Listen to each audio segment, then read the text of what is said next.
रूस यूक्रेन युद्ध के बीच ऐसा लगता है कि दुनिया में एक और जंग शुरू होने वाली है। कुछ हद तक इसकी शुरुआत भी हो चुकी है।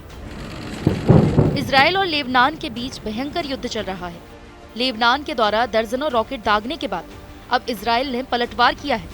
दूसरी तरफ इजराइल ने गाजा पट्टी पर भी हवाई हमले करके हमास के कई ठिकानों को बर्बाद किया है। एक बयान में बेंजामिन नेतन्याहू ने कहा कि उनके देश के दुश्मन किसी भी आक्रामकता के लिए कीमत चुकाएंगे। दरअसल इजराइल और फिलिस्तीन के बीच संघर्ष और विवाद को तब तक नहीं समझा जा सकता जब तक इन दोनों देशों की भौगोलिक स्थिति को ना समझ लिया जाए। इजराइल की बात करें तो ये फिलिस्तीन के अपेक्षाकृत एक छोटा भूभाग है। इजराइल के उत्तर में लेबनान है, जबकि इसके दक्षिण में मिस्र। इजराइल के पूर्वी भाग में जॉर्डन और सीरिया है, पश्चिम में भूमध्य सागर। इजराइल की भौगोलिक स्थिति से इतनी बात तो समझ जाना चाहिए कि इजराइल चारों तरफ से मुस्लिम देशों से घिरा है। इन देशों के अलावा भी कई मुस्लिम देश हैं। फिलिस्तीन अरबी और बहुसंख्यक मुस्लिम बहुल इलाका है। इजराइल और फिलिस्तीन के बीच गाजा पट्टी को लेकर लड़ाई है। गाजा पट्टी मिस्र और इजराइल के मध्य भूमध्य सागर तट पर स्थित है। इस पर हमास द्वारा शासन किया जाता है और जो इजराइल विरोधी आतंकवादी समूह है। फिलिस्तीन और कई अन्य मुस्लिम देश इजराइल को यहूदी राज्य के रूप में मानने से इनकार करते हैं। 1947 में यूएन ने फिलिस्तीन को एक यहूदी और एक अरब राज्य में बांट दिया था, जिसके बाद से फिलिस्तीन और इजराइल के बीच संघर्ष जारी है। हालांकि इस संघर्ष की कहानी का इतिहास बहुत पहले का है। इजराइल और फिलिस्तीन के बीच टकराव 19वीं सदी के अंत में शुरू हो चुका था।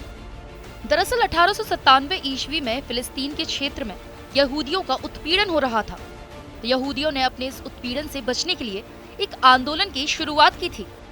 यहूदियों को इसमें सफलता मिली और उन्होंने इजराइल राज्य की स्थापना की।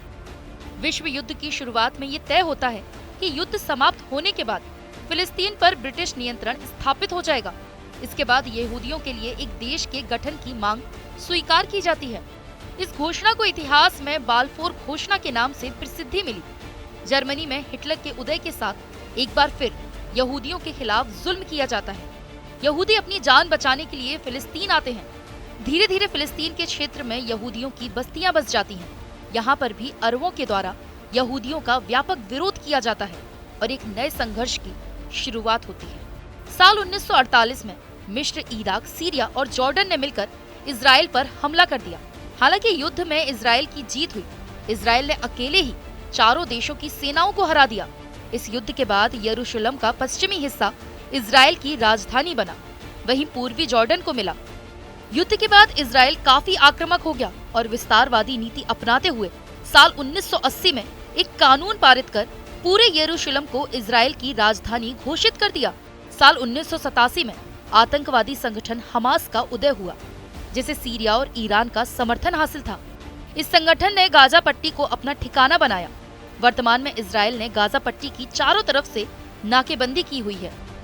हमास की तरह ही फिलिस्तीन में एक संगठन फतह ने भी अपने पैर पसारे। हालांकि इसकी विचारधारा हमास के विपरीत थी। आज भी इन दोनों देशों के बीच टकराव जारी है। साल 2021 में दोनों देशों के बीच एक बार फिर तनाव तब देखने को मिला था जब इजराइल के सैनिकों ने पूर्वी यरूशलेम के अल अक्सा मस्जिद पर हमला कर दिया था। अल अक्सा मस्जिद मुसलमानों के लिए मक्का और मदीना के बाद विश्व में तीसरा सबसे पवित्र स्थान माना जाता है। दुनिया चाहती है कि दोनों देशों के बीच शांति स्थापित हो, लेकिन सच्चाई यही है कि इजराइल और फिलिस्तीन का मामला विश्व इतिहास के सबसे जटिलतम मामलों में से एक है।